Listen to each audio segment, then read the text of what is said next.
How we all get along today? I think I've told the story of this old D17 Series 4 before, but she's been in the family a long time, and it's just my turn to take care of it. Been using it for quite a few years to keep the farm mowed up. One thing I've always fought on it is the lift cylinders. This Series 4, all the ones prior had a different 3-point or lift system on the back, so the Series 4, the cylinders are kind of scarce as hen's teeth. Had them rebuilt a few times. One of them holds pretty good. The other one just seems like rebuilds, last about a year, starts leaking again. Rebuild it, lasts about a year, starts leaking again. Just been ongoing, and at the price of hydraulic fluid, I just couldn't afford to go on. And I'd been unsuccessful in the past trying to convert it over to something else, or even find me another cylinder to go on it. So this time I believe I have been successful. I have located a tie rod cylinder that I believe will replace it. I've got them on. I'm going to buzz down here for a second. Here's the information if anybody else is interested. I bought this from Surplus Hydraulics off of eBay, which I'm sure you could get a hold of them direct contact. The dang cylinders, two of them were only $100. I mean, 40 bucks a pop.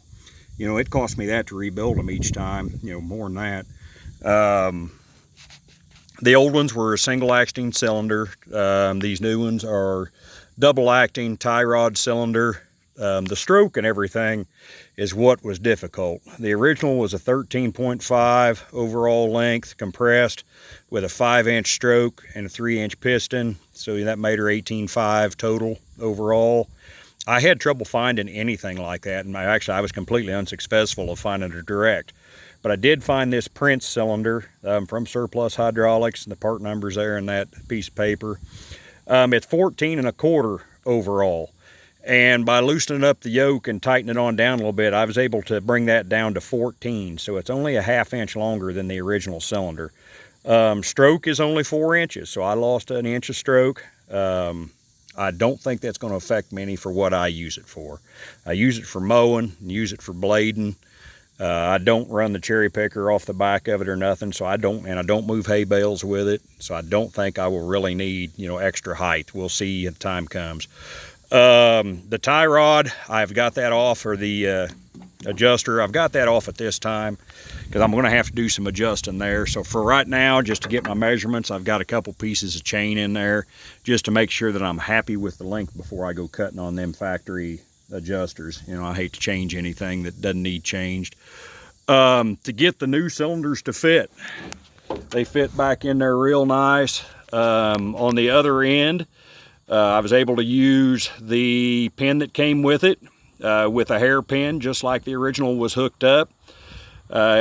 Did have to do some adapting on the hydraulics, but the tractor originally had a JIC fitting, which is easy. I just needed to adapt from this O-ring boss to a JIC 90-degree fitting. Was a couple bucks from Surplus Center up there in Lincoln, Nebraska.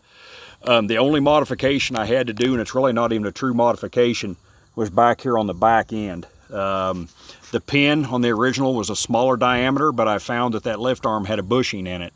So all I did was drive the bushing out of each end, out of each arm.